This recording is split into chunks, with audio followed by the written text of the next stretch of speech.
Guys, welcome back to my channel. So आज अपन discuss करेंगे जेईई मेन 2026 22 जनवरी शिफ्ट 1 पेपर में आया हुआ केमिस्ट्री का पोर्शन, जिसके अंदर पहला क्वेश्चन है अपना number of unpaired electron in low spin octahedral complex formed by the following ions. So अपने को 4 स्पीसीज दे रखे हैं इन लोगों ने और अपने को बताना है कि किसके अंदर सबसे ज़्यादा अनपेड इलेक्ट्रॉन होंगे।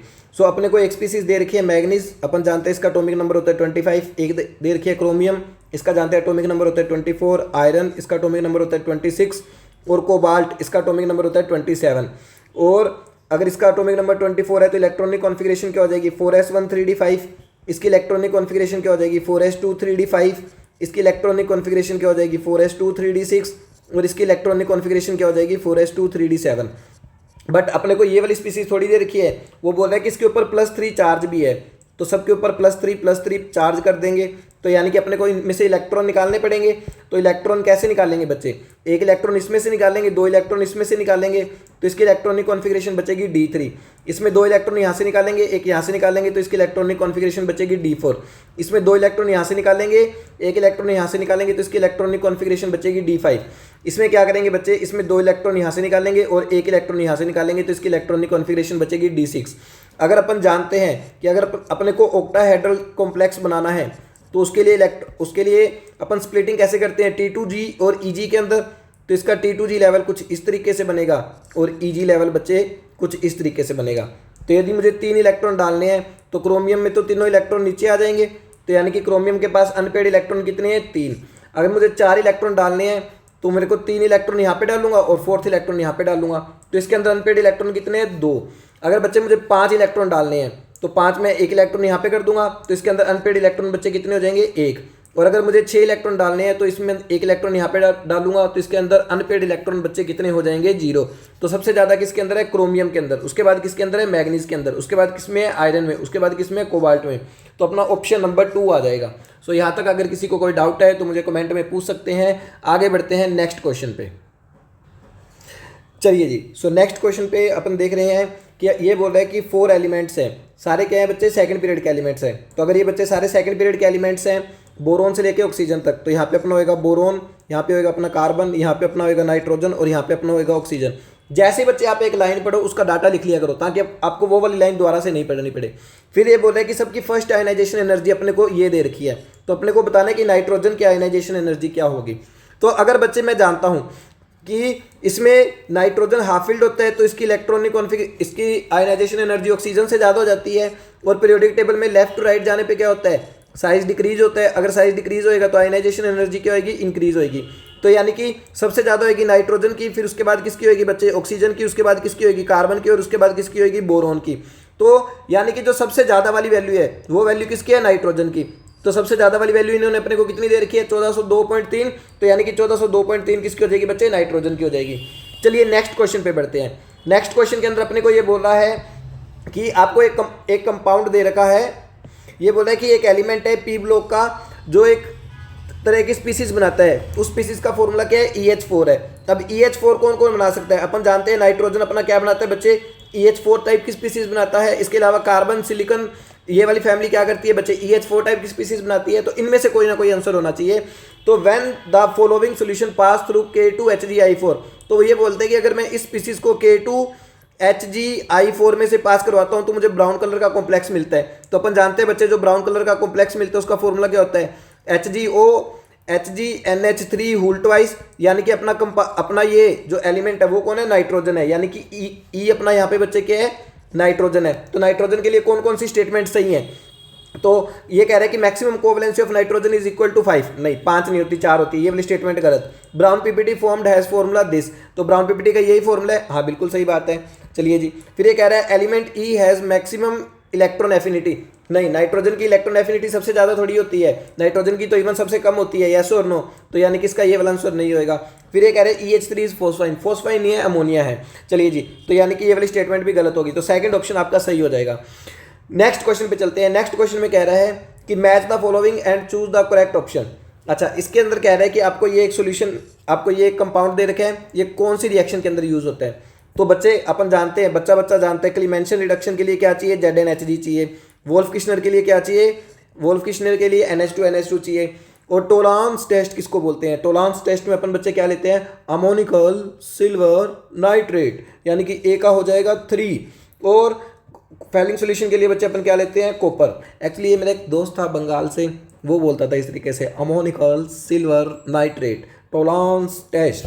तो टोलांस टेस्ट के लिए अमोनिकल सिल्वर नाइट्रेट, इससे ये बन जाता है, तो ये अपनी हो जाएगी स्पीसीज। तो ए का 3rd, बी का 2, सी का 4 और डी का 1st।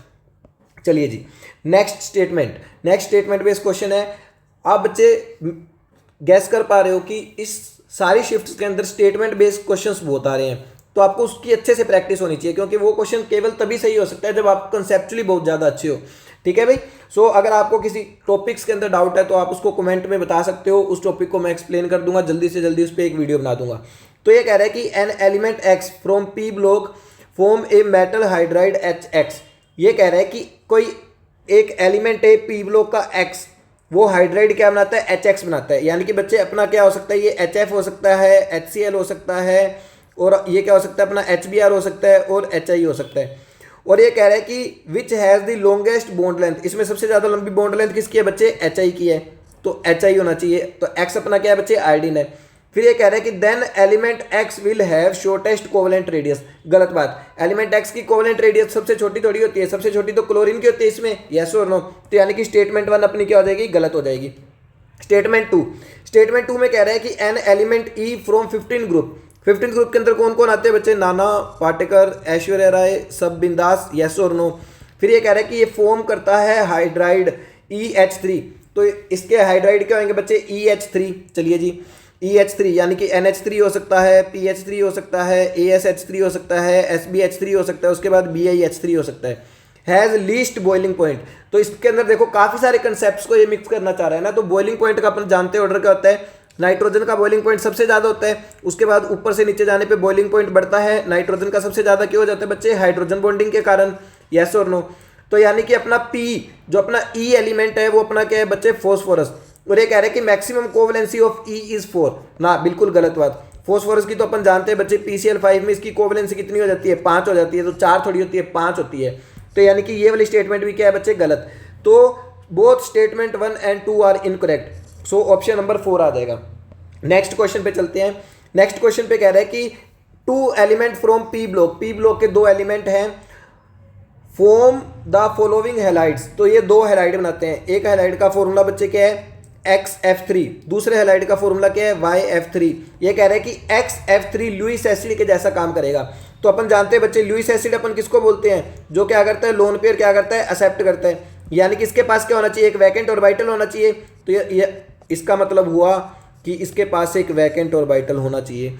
और ये कह रहा है कि YF3 can act as Lewis base, यानी कि Y के पास कम से कम एक लोन पेयर होना चाहिए, यस और नो। तो यानी कि YF3, तो इस तरीके से हो जाएगा। इसकी हाइब्रिडाइजेशन अपन जानते हैं बच्चे, 3 सिग्मा बॉन्ड है तो sp2, इसमें 3 सिग्मा बॉन्ड है, एक लोन पेयर है, तो हाइब्रिडाइजेशन क्या हो जाएगी? sp3। तो sp2 एंड sp3, तो यानी कि ऑप्शन नंबर 3 आपका करेक्ट आंसर हो जाएगा। आगे बढ़ते हैं। आगे ये कह रहा है कि an element M does not evolve hydrogen gas. तो हाइड्रोजन गैस इवॉल्व कौन नहीं करता है? जो इलेक्ट्रोकेमिकल सीरीज में इससे नीचे आते हैं। हाइड्रोजन के नीचे कौन आता है? Cu, Hg, Ag, Pt, Au, yes और नो। तो यानी कि M कोई इनमें से कुछ होएगा। ये कह रहा है कि MSO4, जब आप MSO4 लेते हो on treatment with excess KCN, जब बच्चे आप MSO4 की रिएक्शन किसके साथ करवाते हो? KCN के साथ करवाते हो। आपको एक्सेस के अंदर दे रखा है, तो एक एलिमेंट बनता है P। तो बताना है the amount of MS formed, जो ये MS फॉर्म कितना होएगा जब क्या करेंगे अपन? P में से H2S गैस पास करवाएंगे। तो यानी कि MS कितना बनेगा? तो पहले तो अपने को बच्चे ये जानना पड़ेगा कि अपने पास P क्या बनेगा बच्चे। तो इसके अंदर P क्या बनता है? सबसे पहले तो होती है ये वाली रिएक्शन MCN होल ट्वाइस। फिर उसके बाद क्या होता है? MCN होल ट्वाइस का क्या होता है? ब्रेक डाउन होता है, और अपने को क्या मिलता है बच्चे? अपने को मिलता है MCN कॉपर +1 की फॉर्म में चला जाता है, और इसके अलावा अपने को मिलता है कॉम्प्लेक्स MCN4, और यहाँ पे अपने को मिलता है बच्चे +3।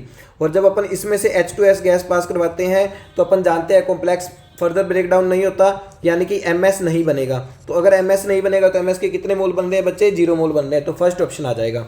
चलिए नेक्स्ट क्वेश्चन पे चलते हैं। नेक्स्ट क्वेश्चन में कह रहा है consider the structure of HNO3। HNO3 का स्ट्रक्चर दे रखा है जिसके अंदर आपको 1 2 3 4 कुछ लिख रखा है।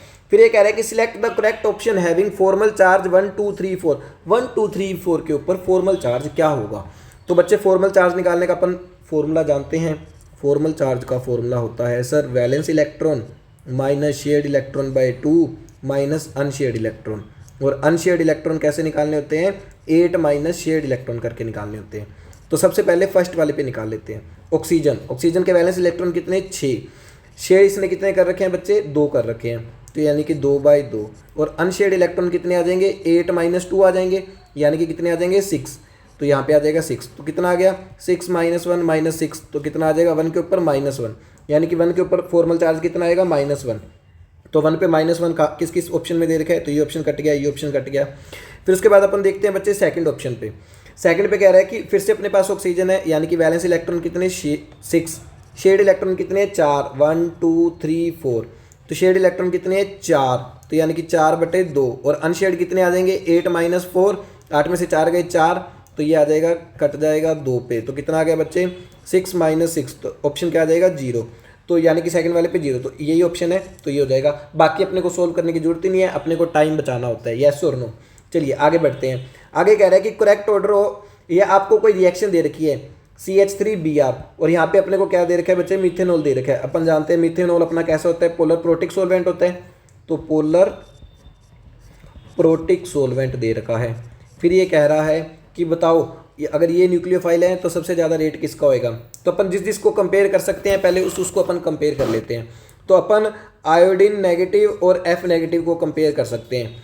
और अपन जानते हैं बच्चे जब पोलर प्रोटिक होता है तो आयोडीन का साइज थोड़ा छोटा रह जाता है, फ्लोरीन पे बहुत ज़्यादा क्या हो जाता है? सोल्वेशन हो जाता है, फ्लोरीन का साइज बड़ा हो जाता है। तो यानी कि इसकी न्यूक्लियोफिलिसिटी क्या हो जाएगी? कम हो जाएगी, यानी कि आयोडीन की ज़्यादा होनी चाहिए, फ्लोरीन की कम। ऐसा कौन कौन से ऑप्शन में अपने को दे रखा है? तो यहाँ पे तो फ्लोरीन की ज़्यादा दे रखी है, तो ये ऑप्शन नहीं हो सकता। यहाँ पे आयोडीन की ज़्यादा दे रखी है, फ्लोरीन की कम दे रखी है, ये ऑप्शन हो सकता है। आयोडीन की ज़्यादा दे रखी है, फ्लोरीन की कम दे रखी है, ये ऑप्शन हो सकता है। फ्लोरीन की ज़्यादा दे रखी है, आयोडीन की कम दे रखी है, ये ऑप्शन नहीं हो सकता। सो इतना इजी हो गया। चलिए उसके बाद बच्चे अपन किसको कंपेयर कर सकते हैं? उसके बाद अपन इन दोनों को भी कंपेयर कर सकते हैं। कैसे? C2H5O नेगेटिव और उसके बाद PHO नेगेटिव। तो इन दोनों में अपन देखें तो बच्चे किसका ज़्यादा होगा? इसका ज़्यादा होगा, क्योंकि इसमें रेजोनेंस के कारण क्या हो जाता है? जो आपका नेगेटिव चार्ज है वो रिवॉल्व कर जाता है, यानी कि C2H5O नेगेटिव का ज़्यादा होना चाहिए, PHO का कम होना चाहिए। C2H5O नेगेटिव का ज़्यादा होना चाहिए, PHO का कम होना चाहिए। तो ये वाली काम भी आसान हो गया। तो अब अपने को कंपेयर करना पड़ेगा इसको I नेगेटिव के साथ। अपन जानते हैं ऑक्सीजन की इलेक्ट्रोनेगेटिविटी ज़्यादा, तो इलेक्ट्रोनेगेटिविटी ऑक्सीजन की बच्चे क्या होती है? ज़्यादा।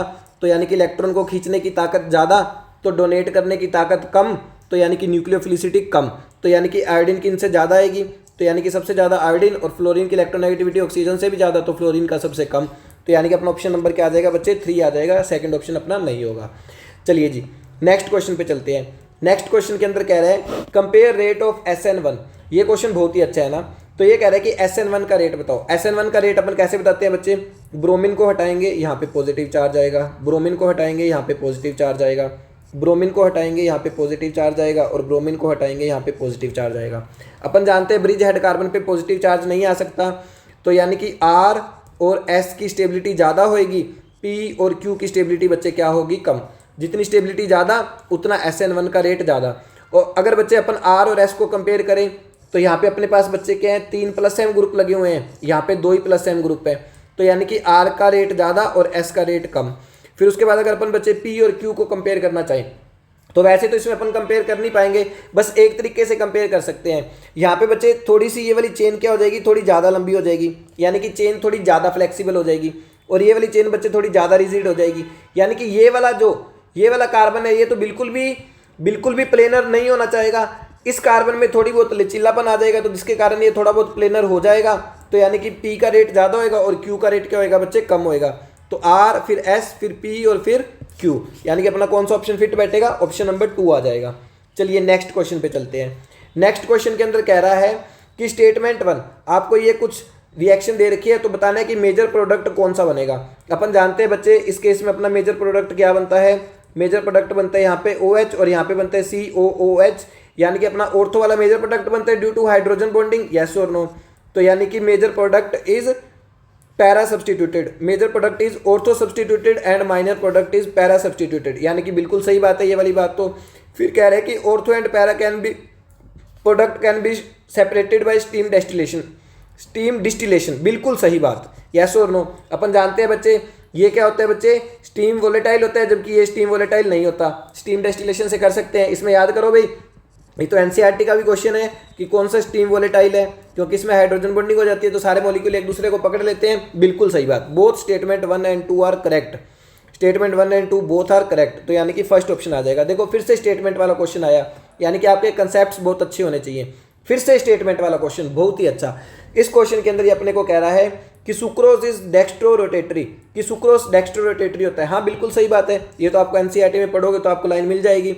Upon hydrolysis it becomes laboratory, या बिल्कुल सही बात। सुक्रोज क्या होता है, डेक्स्ट्रो रोटेटरी होता है। पर जब बच्चे अपन सुक्रोज का क्या करवा देते हैं, हाइड्रोलाइसिस करवा देते हैं, तो बच्चे अपने को प्रोडक्ट क्या मिलता है, अपन जानते हैं अपने को प्रोडक्ट मिलता है ग्लूकोज, और अपने को प्रोडक्ट मिलता है साथ में क्या, फ्रक्टोज। ग्लूकोज कैसा होता है, ग्लूकोज कैसा होता है बच्चे, ग्लूकोज अपना होता है लेबोरेटरी, और फ्रक्टोज अपना कैसा होता है बच्चे, डेक्स्ट्रोरोटेटरी। सच दैट ग्लूकोज अपना बच्चे क्या होता है, डेक्स्ट्रोरोटेटरी होता है, आई एम सो सॉरी, जिसमें इसका एंगल कितना होता है बच्चे, 52.5 डिग्री होता है। और फ्रक्टोज अपना क्या होता है बच्चे, लेबोरेटरी, जिसमें इसका एंगल क्या होता है, -92.4 डिग्री होता है ना।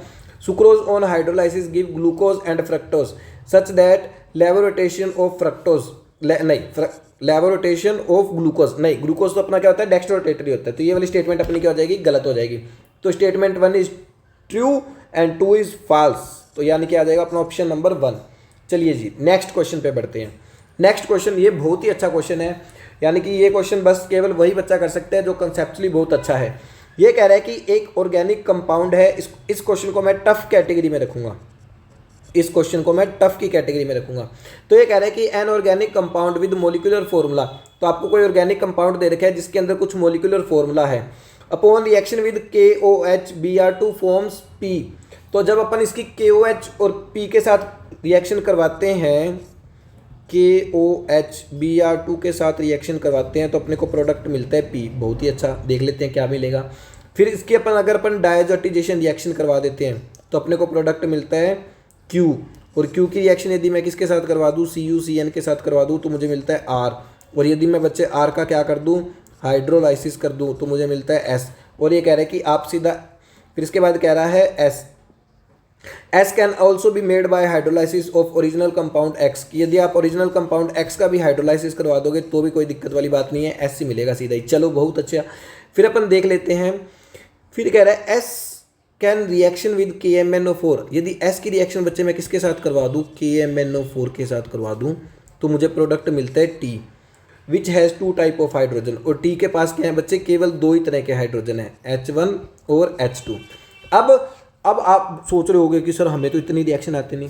आपको इतनी रिएक्शंस करने की जरूरत ही नहीं है, आपको इतनी रिएक्शंस करने की जरूरत नहीं है, क्योंकि इस डाटा को तो अपन कहीं पे यूज़ भी नहीं कर पाएंगे। अगर आप देख पा रहे हो, अपने को डायरेक्ट T चाहिए तो अपन X से सीधा S बना सकते हैं। हाँ बना सकते हैं, कैसे, हाइड्रोलाइसिस करवाएंगे। हाइड्रोलाइसिस कैसे करवाएंगे, यहाँ पे हाइड्रोजन, यहाँ पे OH बॉन्ड तोड़ो, यहाँ पे हाइड्रोजन, यहाँ पे OH बॉन्ड तोड़ो, यहाँ पे हाइड्रोजन, यहाँ पे OH बॉन्ड तोड़ो, फिर यहाँ पे हाइड्रोजन, यहाँ पे OH बॉन्ड तोड़ो। तो यानी कि बच्चे अपने को फर्स्ट कंपाउंड अपने को कैसा मिलेगा बच्चे, फर्स्ट कंपाउंड के अंदर अपने को यहाँ पे दिखेगा CH3 और यहाँ पे अपने को दिखेगा COH। सेकंड वाले ऑप्शन से अपने को क्या मिलेगा बच्चे, यहाँ पे दिखेगा CH3, यहाँ पे दिखेगा COH। थर्ड कंपाउंड के अंदर अपने को बच्चे क्या दिखेगा, यहाँ पे दिखेगा CH3 और यहाँ पे दिखेगा COH। फोर्थ कंपाउंड के अंदर अपने को क्या दिखेगा बच्चे, यहाँ पे दिखेगा CH3 और यहाँ पे दिखेगा CH2COOH। अच्छा अपन जानते हैं बच्चे, अपन क्या जानते हैं कि जब अपन बच्चे इसकी KMnO4 के साथ रिएक्शन करवाएं, यहाँ पे अपने पास अगर एक भी हाइड्रोजन है तो अपने को क्या मिल जाता है बच्चे, कार्बोक्सिलिक एसिड मिल जाता है। तो यानी कि यहाँ पे आ जाएगा COOH और यहाँ पे आ जाएगा COOH। फिर उसके बाद बच्चे इसमें अपन करवाएंगे तो यहाँ पे अपने पास आ जाएगा COOH और यहाँ पे भी अपने पास आ जाएगा COOH। और अगर बच्चे अपन इसकी रिएक्शन करवाएंगे तो यहाँ पे अपने पास आ जाएगा COOH और यहाँ पे भी आ जाएगा COOH। इससे भी अपने को सेम यही प्रोडक्ट मिलेगा, दोनों तरफ COH हो जाएगा। तो यानी कि यानी कि इससे आपको क्या पता चला कि आपका फर्स्ट ऑप्शन और फोर्थ ऑप्शन तो हो नहीं सकता, क्योंकि दोनों से सेम प्रोडक्ट मिल रहे हैं। तो अपने को केवल इन दोनों ऑप्शंस को चेक करना है कि किसके अंदर दो तरह के हाइड्रोजन है। तो इसके अंदर एक हाइड्रोजन तो ऐसा है जो कार्बोक्सिलिक एसिड से जुड़े है, और इसमें भी एक हाइड्रोजन ऐसा है जो कार्बोक्सिलिक एसिड से जुड़े है। तो यानी कि एक तरह का हाइड्रोजन तो ये हो गया। और इसके अंदर एक ऐसा कार्बन भी है जो दोनों कार्बोक्सिलिक एसिड वाले कार्बन से जुड़ा हुआ है, यानी कि इसके ऊपर दो हाइड्रोजन है, तो यानी कि दूसरी तरह का हाइड्रोजन ये हो गया। यस और नो, इनके ऊपर मैं स्टार बना देता हूँ। तीसरे तरह का हाइड्रोजन ये वाला हो गया बच्चे, ये वाले कार्बन जो एक तरफ इस कार्बन से जुड़ा है जो कार्बोक्सिलिक एसिड से जुड़ा है, जो एक तरफ उस कार्बन से जुड़ा है जो कार्बोक्सिलिक एसिड से जुड़ा है, और दूसरी तरफ उन कार्बन से जुड़ा है जो CH2 से जुड़ा है। यानी कि तीसरी तरह के हाइड्रोजन बच्चे यहाँ पे हो जाएंगे। सॉरी, दो नहीं आएगा, एक ही आएगा बच्चे। हाइड्रोजन इसके ऊपर स्टार, तीसरी तरह का हाइड्रोजन इसके ऊपर डबल स्टार, और चौथे तरह का हाइड्रोजन जिसके ऊपर आ जाएंगे बच्चे 3 स्टार। तो इस कंपाउंड के अंदर 4 तरह के हाइड्रोजन है, यानी कि अपना सेकंड ऑप्शन नहीं हो सकता। तो अपना ऑप्शन नंबर क्या आ जाएगा? थर्ड आ जाएगा। आप बोलोगे सर हम कैसे मान लें? चलो मैं मनवा देता हूँ। तो एक तरह का तो बच्चे ये वाला हाइड्रोजन है जो कार्बोक्सिलिक एसिड से जुड़ा हुआ है, यस और नो। और ऐसे कार्बन है जो क्या है बच्चे, ये दोनों कार्बन एक जैसे हैं और ये दोनों कार्बन एक जैसे हैं, और ये दोनों कार्बन भी एक जैसी तो है क्योंकि कंपाउंड के अंदर पूरी सिमेट्री है।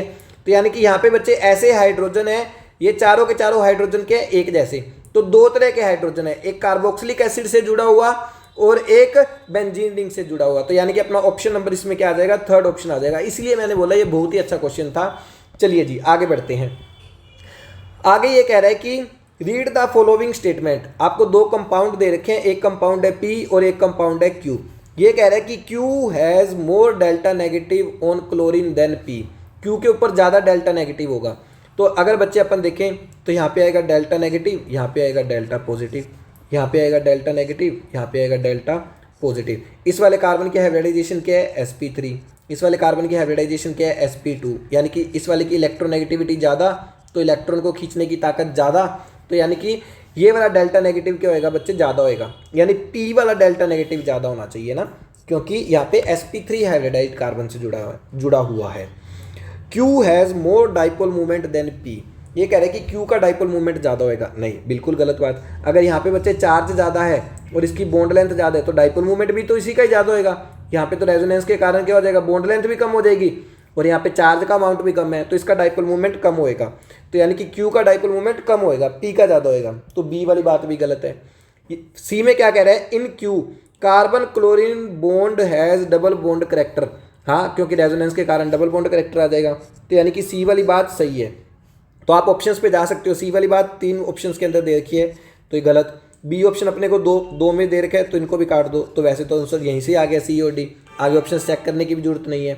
अगर करना चाहो तो आप लोग मुझे कमेंट करके बता देना। इस क्वेश्चन की मैं सेपरेट वीडियो बना के आप लोगों के लिए अपलोड कर दूंगा। आप लिख देना क्वेश्चन 14।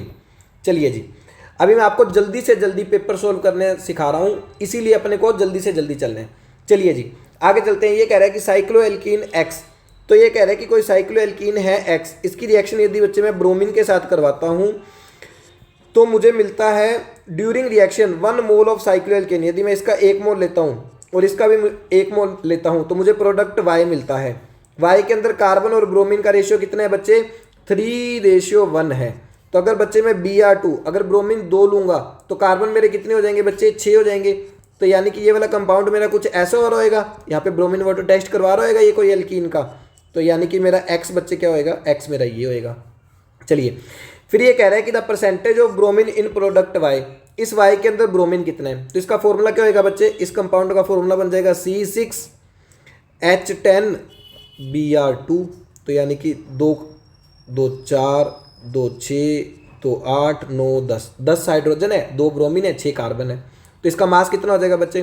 12 × 72 प्लस 10 कार्बन का कितना होता है? 80 80 2 कितना हो गया? 160। तो यानी कि कितना हो गया? 170 प्लस 72। तो यहाँ पे आ जाएगा 2 7 2 14 1 कैरी और 242। पर अपने से वो क्या पूछ रहा है? परसेंटेज ऑफ ब्रोमीन, यानी कि 160/242 गुना 100। तो कुछ कट रहा है? हाँ जी कट रहा है। ये कट जाएगा 80 पे, ये कट जाएगा किस पे? 2 1 जा 2 2 2 जा 4 2 1 जा 2। चलिए अपने को बच्चे देखो ये वाले ऑप्शंस बहुत करीब करीब दे रखे हैं, तो यानी कि अपने को पूरा पूरा सोल्व करना पड़ेगा ना। तो अगर पूरा पूरा सोल्व करना है तो अपन उसमें देरी क्यों करें। यहाँ पे हो जाएगा अपना 8000, यहाँ पे हो जाएगा अपना 180। अपन जानते हैं बच्चे 12 छिके कितना होता है 72, यानी कि 6 पे जाएगा। तो 6 1 जा 6, 12 छिके 72। 10 में से 6 गए कितना आ गया बच्चे 4 आ गया। 9 में से 2 गए कितना आ गया बच्चे 7 आ गया। 7 में से 7 गए आ गया 0, यहाँ पे आ जाएगा 740। तो फिर से 740, ये था 726, यानी कि 6 पे जाएगा, यानी कि 66 पॉइंट समथिंग वाला आंसर होएगा। तो यानी कि 66 पॉइंट समथिंग अपना ए ऑप्शन फिट बैठेगा। चलिए जी आगे बढ़ते हैं। Question number 16। क्वेश्चन नंबर 16 में कह रहा है कि व्हेन सोडियम फ्यूजन एक्सट्रैक्ट, यानी कि आपको कोई सोडियम फ्यूजन एक्सट्रैक्ट है बच्चे, इसकी रिएक्शन वो कह रहा है कि इज ट्रीटेड विद CHCl3। यदि मैं इसकी रिएक्शन CHCl3 के साथ करवाता हूँ तो मुझे वोयलेट कलर हेलोजन अपीयर होता है। तो मुझे बच्चे क्या मिलता है, वोयलेट कलर का हेलोजन मिलता है। वोयलेट कलर का हेलोजन बच्चा जानता है बच्चे क्या होता है, आयोडीन होता है। If 0.15 gram of organic compound, कोई ऑर्गेनिक कंपाउंड है जिसका मैं 0.15 ग्राम लेता हूँ of the organic compound gives 0.12 gram of silver halide. Silver halide यानी कि ये अपना हेलोजन कौन सा होगा बच्चे, AgI होगा।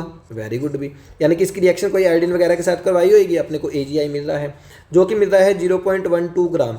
तो अपने को बस ये बताना है कि इसके अंदर बच्चे silver, then find the percentage of halide in the organic compound. तो इस कंपाउंड के अंदर आयोडीन कितना है बेसिकली, तो अपन जानते हैं बच्चे आयोडीन, इसके नंबर ऑफ मोल्स निकाल लेंगे, मोल्स ऑफ AgI निकाल लेंगे। बेसिकली अपने को आयोडीन का मास चाहिए, जितना सारा का सारा आयोडीन यहाँ वाला सारे इस आयोडीन के अंदर कन्वर्ट हो गया होगा, यानी कि आयोडीन का अब परसेंटेज कैसे निकाल लेंगे, आयोडीन का mass upon total mass into 100।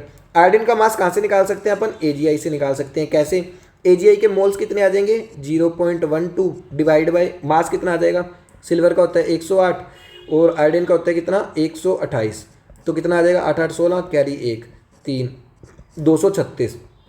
तो आ जाएगा बच्चे कितना 236। वैसे 107.5 भी ले सकते हो, बहुत ज़्यादा फर्क पड़ेगा नहीं, ठीक है भी। अच्छा अगर इतना आप लोगों ने सोल्व कर लिया तो आपको बच्चे मोल्स ऑफ AgI पता लग गए।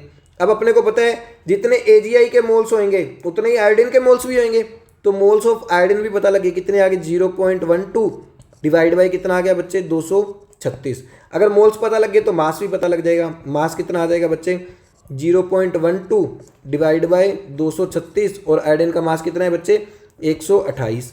तो इसको सोल्व कर देंगे। तो अभी तो अपन नहीं कर सकते, चलिए अब जब ऐसी कैलकुलेशन फंस रही हो तो सारी कैलकुलेशन लास्ट में कर लिया करो, ठीक है भी।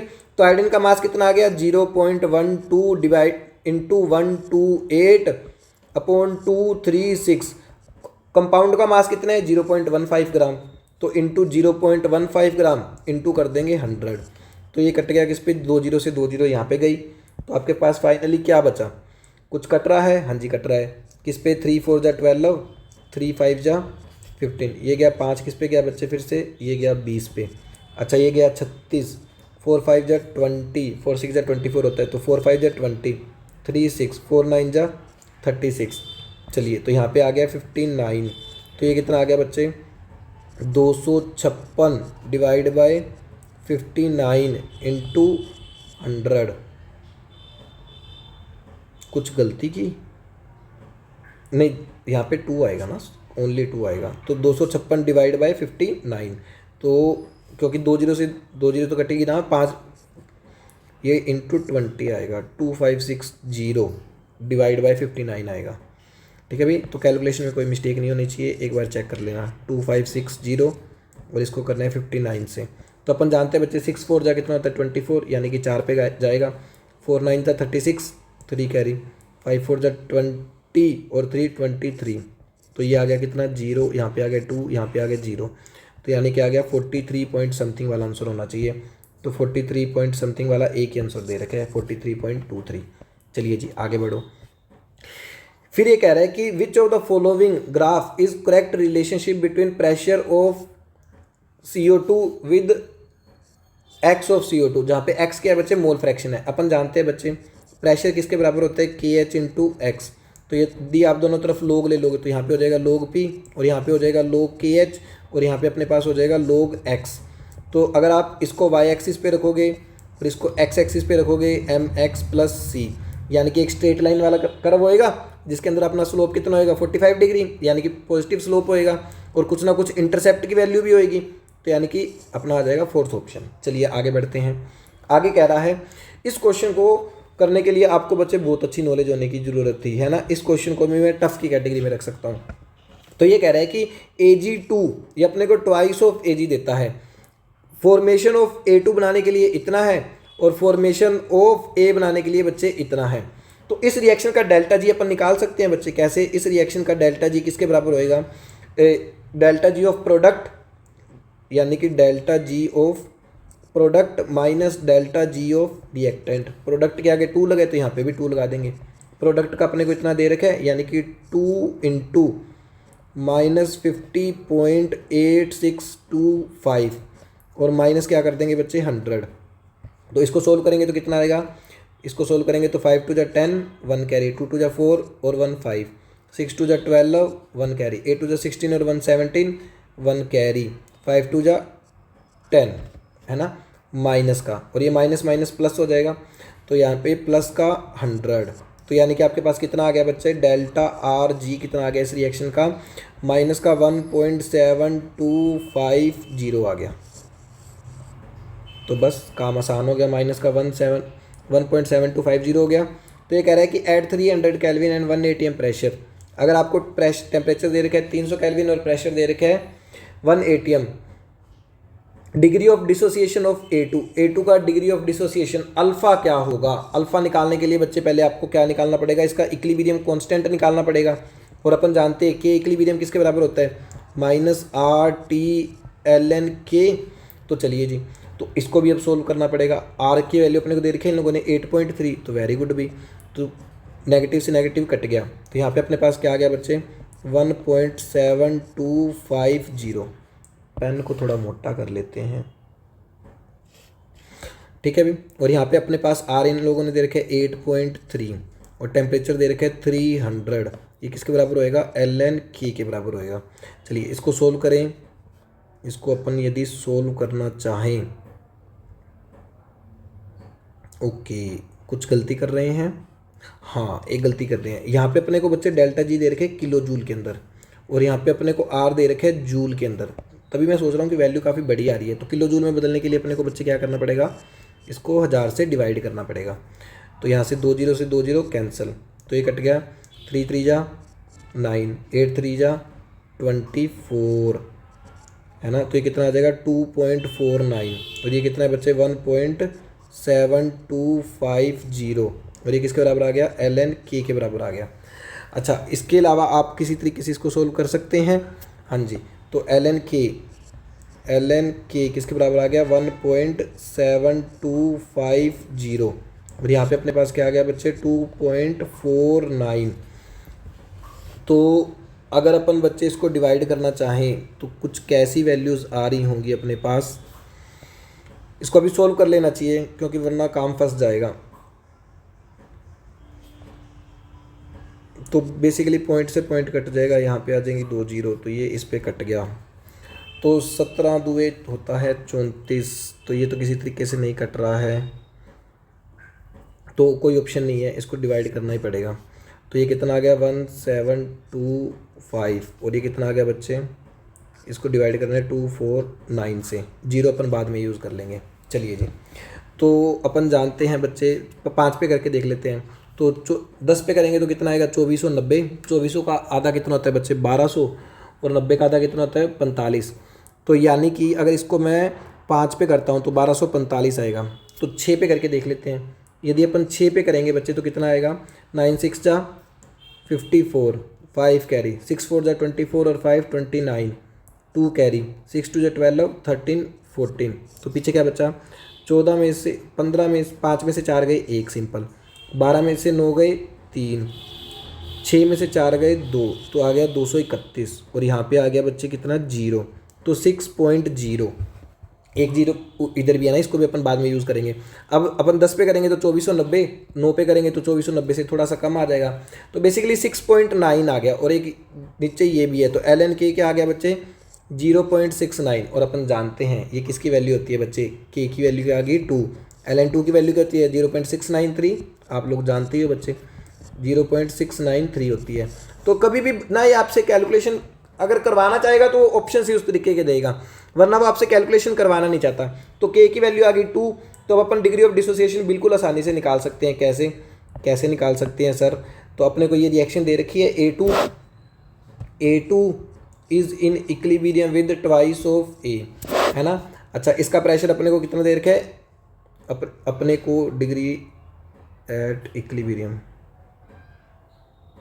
द डिग्री ऑफ डिसोसिएशन बताना है। ओके, सो अपने को कुछ दे नहीं रखा है। इसका प्रेशर दे रखा है 1, इसका दे रखा है 0, इसका क्या हो जाएगा 1 माइनस अल्फ़ा, और इसका कितना हो जाएगा 2 अल्फ़ा। तो बस के किसके बराबर होएगा बच्चे 4 alpha square upon 1 minus alpha, ये किसके बराबर दे रखा है 2, तो ये किसके बराबर हो जाएगा 4 alpha square is equal to 2 minus 2 alpha. तो जो चीज़ें कट रही है काट दो, 2 पे ये गया और यहाँ पे आ गया 2, तो ये आ गया अल्फ़ा स्क्वायर प्लस अल्फ़ा, और यहाँ पे आ जाएगा -1 इज इक्वल टू 0। तो इसको अपन सोल्व करें तो alpha square plus 2 alpha minus alpha minus 1 is equal to 0। तो यहाँ से मैंने अल्फ़ा लिया कॉमन, तो यहाँ पे अपने पास क्या बचेगा बच्चे? यहाँ पे अपने पास बचेगा अल्फ़ा प्लस 2, और यहाँ पे मैंने लिया -1 कॉमन, सॉरी, तो यहाँ पे 2 अल्फ़ा स्क्वायर आएगा ना, तो छोटी सी गलती करती थी। तो 2 अल्फ़ा स्क्वायर, तो यहाँ से हाँ आप क्या ले सकते हो 2 अल्फ़ा कॉमन लोगे, तो यहाँ पे बचेगा अल्फ़ा प्लस 1, और यहाँ से -1 कॉमन लिया तो alpha plus 1 is equal to 0। तो अल्फ़ा की वैल्यू कितनी आ गई -1, और अल्फ़ा की वैल्यू कितनी आ गई 1/2, -1 हो नहीं सकती, तो अल्फ़ा की वैल्यू क्या आ जाएगी 1/2। तो डिग्री ऑफ डिसोसिएशन अपने को कितना आ गया 1/2, तो यानी कि 0.5। तो इसको अपन सोल्व करेंगे तो कितना आ जाएगा 50 × 10⁻²। तो एक्स की वैल्यू कितनी आ जाएगी बच्चे 50 आ जाएगी। चलिए जी, बहुत अच्छा क्वेश्चन था, काफ़ी लेंथी था ना, टाइम कंज्यूमिंग था। सो इस पेपर को अगर आप बच्चे गैस कर पा रहे हो तो देख पा रहे हो कि काफ़ी टाइम लग रहा है ना सोल्व करने में। सो चलिए खैर आगे बढ़ते हैं। KH for ideal dilute solution does not change with varying concentration of solute. क्या ये कह रहा है कि KH की वैल्यू चेंज नहीं होती अगर अपन कंसंट्रेशन ऑफ सोल्यूट चेंज करते हैं तो? हाँ बिल्कुल सही बात है, क्योंकि ये तो सोलवेंट पे डिपेंड करते हैं। KH of solution having same gas off solute is independent of nature of solvent. नहीं, गलत बात है ना, नेचर ऑफ सोलवेंट पे KH डिपेंड करता है। तो statement 1 is correct but 2 is incorrect, तो सेकंड ऑप्शन आ जाएगा। चलिए नेक्स्ट पे चलते हैं। नेक्स्ट पे कह रहा है कि 3 experiments are running in separate vessels following first order kinetics. तो फर्स्ट ऑर्डर काइनेटिक्स को वो फॉलो कर रहे हैं। तो बच्चे ये कह रहा है कि एक्सपेरिमेंट ए, इसमें अपने को कंसंट्रेशन कितनी दे रखी है 10 मोलर। एक्सपेरिमेंट बी, कंसंट्रेशन कितनी दे रखी है 10 मोलर। कंसंट्रेशन सी पहले तो कितनी थी बच्चे 10 मोलर थी, बाद में क्या कर रहे हैं 100 ml वाटर और ऐड कर रहे हैं। तो पहले वॉल्यूम वी थी, बाद में वॉल्यूम क्या होगी 2V, यानी कि कंसंट्रेशन आधी रह जाएगी। यानी कि इस एक्सपेरिमेंट के अंदर कंसंट्रेशन कितनी है 5 मोलर, इसके अंदर है 10 मोलर, और इसके अंदर भी कंसंट्रेशन कितनी है बच्चे 10 मोलर।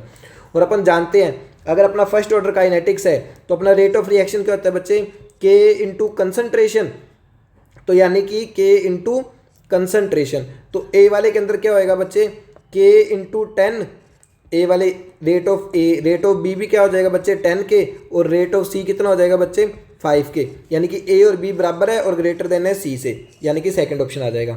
चलिए आगे बढ़ते हैं। आगे कह रहे हैं कि for an ideal gas volume is made 8 times. Volume 8 time हो जाती है, तो पहले वॉल्यूम थी V, बाद में वॉल्यूम हो जाती है 8V। फिर कह रहे हैं टेम्परेचर इज डिक्रीज 4 टाइम, तो टेम्परेचर था T, बाद में टेम्परेचर हो जाते हैं T/4 ड्यूरिंग द प्रोसेस। तो आपको बताना है गैस कौन सी है, बेसिकली आपको गामा निकालना है ना। तो अपन जानते हैं बच्चे PV की पावर गामा किसके बराबर होता है कांस्टेंट। प्रेशर की जगह अगर आप टेम्परेचर रखना चाहोगे तो क्या हो जाएगा टेम्परेचर इंटू वॉल्यूम की power gamma -1 is equal to किसके हो जाएगा T2 इंटू V2 की पावर गामा -1। तो यहाँ से अपन बोल सकते हैं क्या कि T2/T1 किसके बराबर होएगा बच्चे V1/V2 की पावर गामा -1, है ना। V1 कितना है अपना V, V2 कितना है अपना 8V, इसकी पावर गामा -1।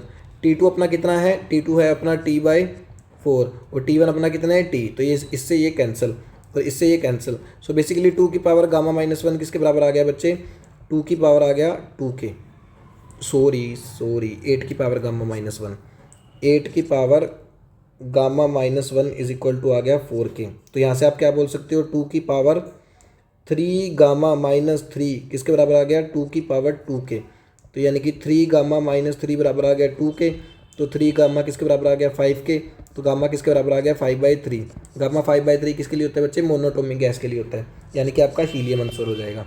चलिए नेक्स्ट क्वेश्चन के अंदर कह रहे हैं कि फॉर बैलेंस्ड केमिकल रिएक्शन, आपको कोई केमिकल रिएक्शन है जो कि बैलेंस भी है, which of the following statement is correct अपने को बताना है। विद एक्सेस ऑफ एल्यूमिनियम, अगर आप एल्यूमिनियम एक्सेस के अंदर लेते हो यानी कि इसका मामला कैंसिल, HCl पे डिपेंड करेगा। Volume of H2 gas produced by 1 mole of HCl, यदि बच्चे आप इसका 1 मोल लोगे तो अपन जानते हैं बच्चे 6 मोल से हाइड्रोजन के कितने मोल मिलते हैं 3, 1 मोल से कितने मोल मिलेंगे, आधा मोल मिलेगा। और आपको ये क्या दे रखा है बच्चे, ये आपको दे रखा है STP, आधे मोल का मतलब कितना होता है बच्चे 11.2 लीटर, और ये कह रहे हैं 33.6 लीटर, गलत बात। फिर कह रहे हैं कि फिर से एक्सेस ऑफ एल्यूमिनियम लेना है, volume of H2 gas produced पर मोल ऑफ HCl, अगर पर 1 मोल HCl के लिए कितनी हाइड्रोजन गैस प्रोड्यूस होगी बच्चे, आधा मोल, यानी कि 11.2 लीटर, यानी कि करेक्ट स्टेटमेंट अपनी क्या हो जाएगी, सेकंड हो जाएगी। सो टाइम की कमी को चलते हुए अपन नेक्स्ट क्वेश्चन पे चले जाते हैं। खैर आप ये क्वेश्चन भी कमेंट में मुझे बता सकते हो कि सर क्वेश्चन नंबर 22 एक्सप्लेन कर देना, तो मैं इसके लिए एक सेपरेट वीडियो बना दूंगा।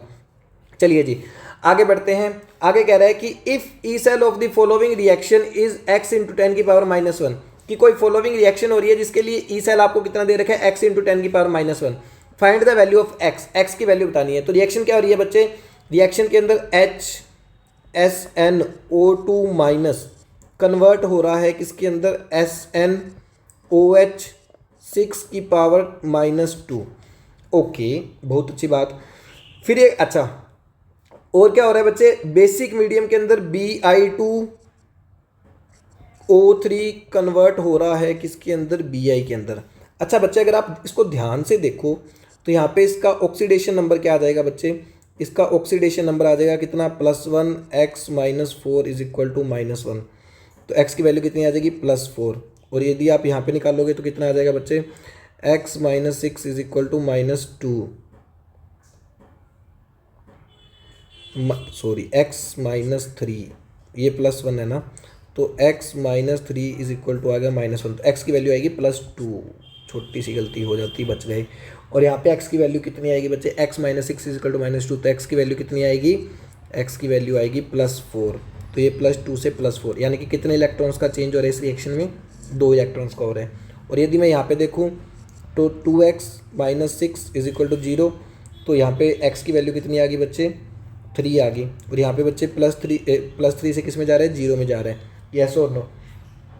तो 1 मोल Bi2O3 के लिए जा रहा है, तो यहाँ पे बच्चे x की वैल्यू कितनी आ गई, 3 आ गई। अब दोनों अलग अलग हो गए, ये मान लीजिए यहाँ पे अपना क्या हो रहा है, ये अपनी ऑक्सीडेशन ऑफ रिएक्शन है, ये अपनी रिडक्शन ऑफ रिएक्शन है। रिएक्शन को बैलेंस करने के लिए अपने को इस रिएक्शन को 3 से मल्टीप्लाई करना पड़ेगा, इस रिएक्शन को अपने को 2 से मल्टीप्लाई करना पड़ेगा, तो यानी कि बच्चे टोटल इलेक्ट्रॉन इस रिएक्शन में भी 6 चेंज करने पड़ेंगे और इस रिएक्शन में भी 6 चेंज करने पड़ेंगे, तो यानी कि n फैक्टर इस रिएक्शन का बच्चे क्या होएगा, 6 होएगा। आपको पूरी रिएक्शन बैलेंस करने की भी जरूरत नहीं है, इससे भी आप पता कर सकते हो। ओके फिर उसके बाद ये कह रहा है कि इस रिएक्शन का रिएक्शन कोशेंट भी आपको दे रखे हैं, तो ई सेल निकालना है तो अपने को रिएक्शन कोशेंट चाहिए ही होगा, चलिए कोई बात नहीं यूज़ कर लेंगे। फिर अपने को ये कह रहा है कि टिन का, ये देखो यहाँ पे तो टिन का क्या हो रहा है, ऑक्सीडेशन, और यहाँ पे टिन का अपने को इन्होंने क्या दे रखा है, रिडक्शन पोटेंशियल दे रखा है। अपने को रिडक्शन पोटेंशियल थोड़ी चाहिए, अपने को तो ऑक्सीडेशन पोटेंशियल चाहिए, क्योंकि अपने को क्या निकालना है, अब E0 सेल निकालना है। और यहाँ पे बच्चे क्या कर रखे हैं, यहाँ पे इसका रिडक्शन पोटेंशियल ही दे रखे हैं, तो इसको अपने को एज इट इज़ लिखना पड़ेगा, तो -0.44, तो इसको सोल्व करेंगे तो 10 में से 4 गए 6, यहाँ पे 8 में से 4 गए 4, तो कितना आ जाएगा बच्चे 0.46 आ जाएगा आपका E0 सेल। तो बस ई सेल किसके बराबर होता है, E0 सेल, यानी कि 0.46 माइनस 0.06 अपॉन n की वैल्यू कितनी है 6, लोग आपको रिएक्शन क्वेश्चन कितना दे रखा है 10⁻6, तो बस सोल्व कर दो इसको, कितना आ जाएगा 0.46 माइनस 0.06 अपॉन 6 इंटू 6, और यहाँ पे क्या आ जाएगा log 10, तो 6 से 6 कैंसिल, log 10 की वैल्यू होती है 1, तो यानी कि 0.46 माइनस 0.06, तो यानी कि कितना आ जाएगा 0.40 आ जाएगा आपका ई सेल। बस अब आपसे क्या पूछ रखा है, आपको बोल रहा है ई सेल कितना है 4 × 10⁻⁻1 है, तो यानी कि 4 × 10 हो जाएगा -1, तो x की वैल्यू क्या हो जाएगी आपकी 4 हो जाएगी। चलिए क्वेश्चन नंबर 24, ये एक इजी क्वेश्चन है, सिंपल फॉर्मूला बेस्ड। ये कह रहा है कि किस टेम्परेचर पे दोनों वैल्यूज़ इक्वल होंगी, तो दोनों वैल्यूज़ को इक्वल कर दो तो हो जाएगा 10⁴ e⁻24,000 upon T is equal to हो जाएगा 10⁶ e⁻30,000 अपॉन टी। तो इससे ये कट गया, तो ये कितना आ गया e⁻6000 अपॉन टी किसके बराबर आ जाएगा बच्चे, 100 के बराबर आ जाएगा। तो यदि अपन सोल्व करेंगे दोनों तरफ लोग ले लेंगे है ना, तो यहाँ पे अपना क्या हो जाएगा 6000 अपॉन टी और यहाँ पे अपना क्या हो जाएगा ln 100, तो यानी कि ट्वाइस ऑफ ln 10 यानी कि ट्वाइस ऑफ 2.303 और यहाँ पे क्या हो जाएगा log 10 और यहाँ पे क्या हो जाएगा 6000 अपॉन टी, तो log 10 की वैल्यू 1, तो ये कट गया किस पे 3000 पे। तो टेम्परेचर कितना आ जाएगा बच्चे 3000 अपॉन 2.303। ठीक है, इसको सोल्व कर लेना, सोल्व करोगे तो लगभग 1302 केल्विन आएगा। ठीक है भी। सो अगर ऑप्शन टाइप है तो बिल्कुल बहुत अच्छी बात, आप ऑप्शन मिला लेना, और अगर ऑप्शन टाइप नहीं था पेपर में तो आप इसको सोल्व करके 1302 लिख देना है ना। मैं मानता हूँ कि पेपर आपका लंबा था, पूरा 1 घंटा केमिस्ट्री लेने वाला था, तो यही तो बात है, केमिस्ट्री में से टाइम निकाल के मैथ्स को देना होता है। तो मैं मानता हूँ कि इस पेपर के अंदर बहुत से बच्चों का मैथ्स भी छूट गया होगा है ना, कि अगर एक टीचर को 46 मिनट लग रहे हैं तो बच्चे को कम से कम 1 घंटा इस पेपर में लगना चाहिए था, है ना। खैर अभी अपन तो थोड़ा और भी स्पीड से कर सकता हूँ, मैं आपको एक्सप्लेन कर रहा हूँ तो उसमें भी कुछ ना कुछ टाइम तो चला ही जाता है ना बच्चे, तो बस वही वाली बात है। ठीक है भाई। सो इस पेपर की अगर अपन बच्चे रेटिंग देना चाहें तो इस पेपर को भी मैं बोलूँगा बच्चे ये पेपर था आपका मॉडरेट से टफ, क्योंकि ये टफ था नहीं, इस पेपर को टफ बनाया गया, यानी कि इस शिफ्ट की कट ऑफ कम जानी चाहिए। ऐसा क्यों? क्योंकि ये पेपर काफ़ी ज़्यादा लेंथी हो गया, तो बच्चों की लेंथ बढ़ने से क्या हो जाएगा, लेंथ बढ़ने से टाइम की हो जाएगी कमी।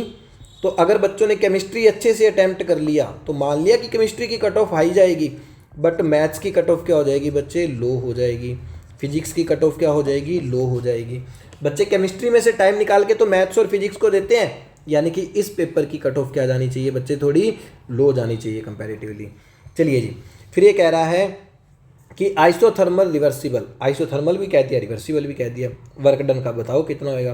तो अपन जानते हैं बच्चे, बच्चा जानता है वर्क डन का फॉर्मूला क्या होता है आइसोथर्मल रिवर्सिबल के लिए 2.303 nRT, n की वैल्यू 1, r को एक बार r ही रख देते हैं। टेम्परेचर अपने को दे रखे 300 केल्विन, log V2/V1, V2 अपने को कितना दे रखे हैं इन लोगों ने 20 और V1 अपने को कितना दे रखे हैं 2, तो यानी कि हो जाएगा log 10, तो log 10 की वैल्यू होती है 1, तो यानी कि ये कितना हो गया बच्चे, इसको सोल्व करेंगे तो ना ये कट गया इस पे 1000, तो 20 से 20 कैंसिल, तो ये आ गया कितना 9096 पॉइंट और इनटू कितना है r, और r अपने को कितना किलो जूल के अंदर निकालना है, तो किलो जूल के अंदर r की वैल्यू जूल में रखनी है तो कितनी होगी 8.314 और डिवाइड बाई 1000। 8.314 को कैलकुलेशन इजी करने के लिए आप लोग क्या लिख सकते हो 100/12 भी लिख सकते हो। क्या लिख सकते हो बच्चे 100/12, ठीक है। और अपने को किलो जूल में चाहिए तो डिवाइड बाई 1000 भी करना है,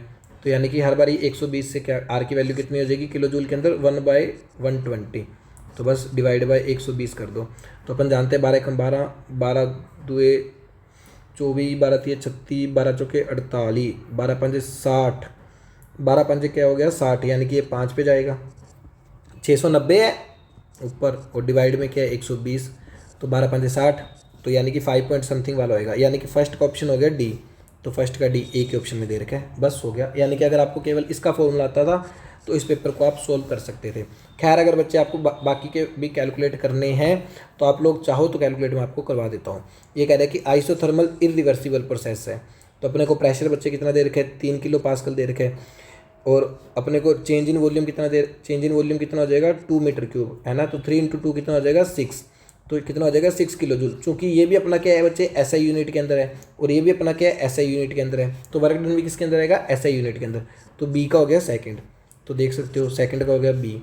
फिर उसके बाद कह रहा है 1 mole of an ideal 1 mole of gas undergoes constant pressure constant रख के in a process which change in temperature 400 kelvin, CP भी आपको दे रखा है, तो आपको बताना है डेल्टा एच। तो अपन बच्चे जानते हैं डेल्टा एच किसके बराबर होता है, N C P delta T. तो 1 इंटू सी पी आपको कितना दे रखा है 5r/2 और डेल्टा टी कितना दे रखा है 400। अपन जानते हैं आर की वैल्यू कितनी रखनी है 1 डिवाइड बाई 120। तो ये कितना हो गया, ये पहले इसको काट दूँ 200 पे कट गया, तो 500 गुना 2 यानी कि 1000 और डिवाइड बाई 120, तो डिवाइड बाई 120 कट गया अभी, है ना। तो इसको सोल्व करेंगे तो कितना आ जाएगा 8.32 आ जाएगा। तो यानी कि थर्ड का क्या हो जाएगा ई, तो थर्ड का ए ये रहा आपका। फिर कह रहे हैं 1 mole of ideal gas CV आपको दे रखा है 3r/2, टेम्परेचर चेंज दे रखा है, ये डेल्टा टी दिया होएगा, मिस प्रिंटिंग लग रही है मुझे, डेल्टा यू बताना है। तो डेल्टा यू किसके बराबर होता है बच्चे, NCV डेल्टा टी। तो n की वैल्यू 1, CV कितना दे रखा है 3/2, r की वैल्यू कितनी होगी 1/120 डिवाइड बाई 320। तो ये किस पे कट गया बच्चे, 16 कम 16, 16 2 32, 4 पे गया तो ये कितना आ गया 30, 4 पे गया ये कितना आ गया 40, 3 पे गया ये कितना आ गया 10, ये गया किस पे आ गया 4, तो इसकी वैल्यू आ गई 4, तो इसकी वैल्यू हो जाएगी C। तो फोर्थ का हो जाएगा C। ठीक है भाई। So thank you so much for watching my channel, please subscribe और इंस्टाग्राम पे भी फॉलो कर लेना कैमियोनी, जिसके अंदर मैं आपको इंटरेस्टिंग वीडियोस अपलोड करता रहता हूँ। थैंक यू सो मच बच्चे, प्लीज़ सब्सक्राइब।